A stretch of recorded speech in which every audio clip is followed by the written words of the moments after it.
Friends, మనందరం ఇక్కడికి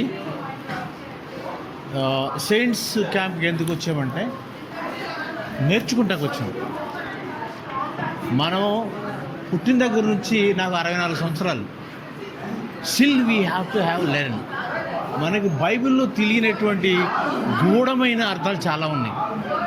నేను ఇక్కడికి వచ్చినాక నేర్చుకున్న చూసింది ఏంటంటే, చెప్పారు మంచిగానే, అన్నిటికన్నా ముఖ్యమైనది ఏంటి? ప్రేమ, విశ్వాసము, నిరీక్షణ, ఇంకోటేంటిది? ప్రేమ. వీటిలో ముఖ్యమైనది ప్రేమ. ప్రేమ తప్పితే బైబిల్ అంతా చూస్తే మొత్తము ప్రేమే. హిందువులు చెప్తారు కదా, 3 ముక్కల్లో రామాయణం చెప్పండి అంటే కట్టె కొట్టే తెచ్చే అంటారు. పాత నిబంధన అంతాను బబులోను చెరకు ముందు, బబులోను చెరలోను, బబులోను చెరల తర్వాత మలాఖీ గ్రంథం అయిపోతుంది. బైబిల్ మొత్తం ఏంటి? క్రీస్తు శకము, క్రీస్తు పూర్వము. కానీ మనకి ఇక్కడికి వచ్చిన తర్వాత ఈ సించాంగ్జీ మ్యాథ్యూ ట్రైబ్ అని వాళ్ళు చెప్పింది ఏంటంటే, they are more concentrating on the revolution. ప్రకటన గ్రంథం మీద ఎక్కువ కాన్సన్ట్రేట్ చేస్తున్నారు. ప్రకటన గ్రంథం అంత ఈజీ కాదు. నేను చూసినంత వరకు ప్రకటన గ్రంథం చదవడానికి ధైర్యం చేయరు చాలామంది.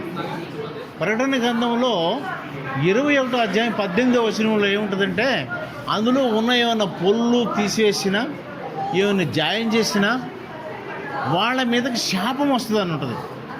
Everybody is afraiding. కానీ వీళ్ళకి ప్రత్యేకత ఏంటంటే, they are more concentrating on ప్రకటన గ్రంథం, రెవల్యూషన్ అసలు చదవాలి. అసలు మనం మొత్తం బైబిల్లో ఉన్నటువంటి ప్రవచనాలన్నీ కూడా ప్రార్థన గ్రంథంలో ఉన్నాయి, నెరవేర్పు అనే ప్రకటన గ్రంథంలో చూపిస్తారు. అవునా? మనకి చూపిస్తారు కదా, ఉపమానాలు చెప్తారు.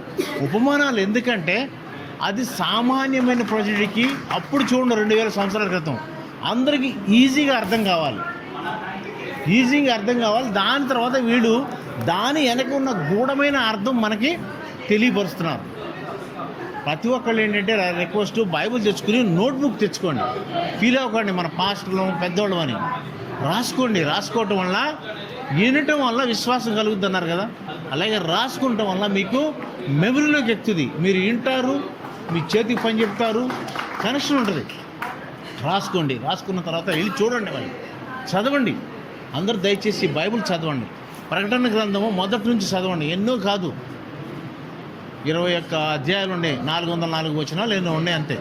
అందరూ చేయండి. సాధ్యమైతే మరి కంఠస్థం పట్టండి. ఇప్పుడు జరగవలసింది ఏంటంటే, ప్రభు రాకడ సమీపం ఉంది, కానీ మనం అందరం సిద్ధపడాలి. వాక్యం తెలిసిన వాళ్ళు ఏంటంటే, the word should reach to the unreached areas. పల్లెటూరులోకి, ట్రైబ్స్లోకి, కొండల్లోకి వీళ్ళు ఎవరు వెళ్ళరు. Will go there. What is the interest? Korea నుంచి వచ్చి ఇక్కడ వాళ్ళకి మనం చెప్పడానికి మనం తెలుసుకున్న వాళ్ళమే. కనీసం మన ఇంటి పక్కన ఉన్న వాళ్ళు కానీ, మన పల్లెటూరులో కానీ, కొండలకు కానీ వెళ్ళి చెప్తున్నామా? యేసుక్రీస్తు అంటే ఎవరు, ఆయన ఎందుకు వచ్చాడు, ఎందుకు చనిపోయాడు, ఎవరికి తెలియదు.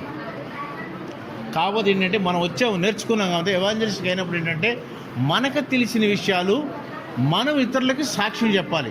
నీవు ఎలా రక్షించబడ్డావు, యేసుక్రీస్తు అంటే ఎంతో చెప్పవసరం లేదు. యేసుక్రీస్తు అంటే ఎవరు, ఎలా రక్షించబడ్డావు, దానివల్ల ఉపయోగం ఏంటి, మళ్ళీ రాబోతున్నాడు. Are you born again? Do you believe Jesus is coming again? కాకపోతే ఇక్కడికి వచ్చిన క్యాంపులో నేను ఏమనుకున్నానంటే, ఎట్లా ఉంటుందోనని, వెళ్ళాలా వద్దానో ఆశ్చర్యపోయాను. కానీ really excellent. We are enjoyed like anything. అన్నీ బాగున్నాయి, అన్నీ ఎక్సలెంట్గా ఉన్నాయి. అరేంజ్మెంట్స్ కానీ, ఫుడ్ కానీ, మీరు really efforts go to you young people.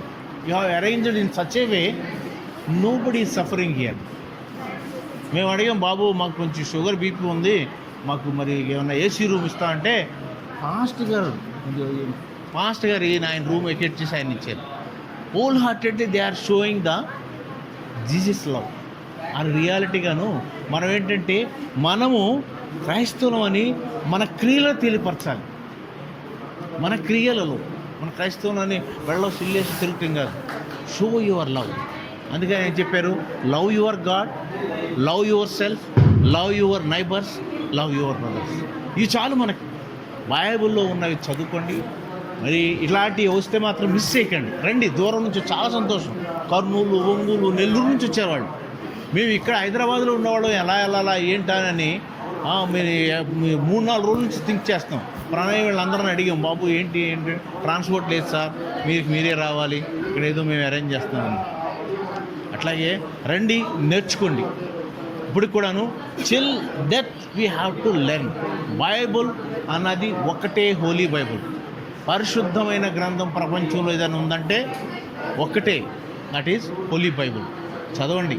Most of the time వీళ్ళు కొరియన్ క్లాసులు వస్తున్నాయి, క్లాసులకు అటెండ్ కాండి. ప్రతి థర్స్డే, ప్రతి ట్యూస్డే ఉంటుంది. మేము కూడా అటెండ్ అవుతున్నాం. We are enjoying the class. వాళ్ళు చక్కగా ఎంతో శ్రమ తీసుకుని, మన టైం కాదు, మనకి వాళ్ళకి 5:30 గంటలు తేడా ఉంది. అర్ధరాత్రి 1 గంట వరకు ఉండి మనకి క్లాస్ తీసుకుని ఎక్స్ప్లెయిన్ చేస్తున్నాం. To explain half an hour, they are studying 2 hours 3 hours. ఎందుకు చేయాలి? మన ప్రకటన గ్రంథంలో ఉంటుంది కదా, 144,000 విశ్వాసులు. వాటిలో మనం ఉన్నామా? మనము నేర్చుకున్నది ఇంకా తెలియని వాళ్ళకి చెప్పాలి. మీ సాక్షి జీవితం నిలబెట్టుకోండి. ఇక్కడికి వచ్చి నేర్చుకున్నది ఏంటంటే బ్యూటిఫుల్ ఎక్స్పీరియన్స్, మంచి ఎక్స్పీరియన్స్.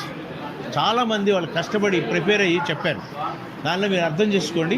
మరి తర్వాత కూడాను జాన్ 11వ అధ్యాయంలో 25-26 వచనాలు చాలా చక్కగా చెప్పారు ఈ విక్టోరియా మేడము. అందులోనూ విశ్వాసం ఉంచిన వాళ్ళు చనిపోయిన బ్రతికిలేస్తారు. మనం చూసాం లాజర్ గారు, బ్రతికి ఉన్నవాళ్ళు దే నెవర్ డై. ఎందుకంటే దేవునితో విశ్వాసం ఉన్నాం కదా. అందుకని మన విశ్వాసాన్ని మనం కాపాడుకుందాం. యేసు ప్రేమను మనం వెల్లడిస్తాం. అందుకనే మనం అందరూ కూడాను బైబుల్ కంపల్సరీ చదవండి. Thank you very much.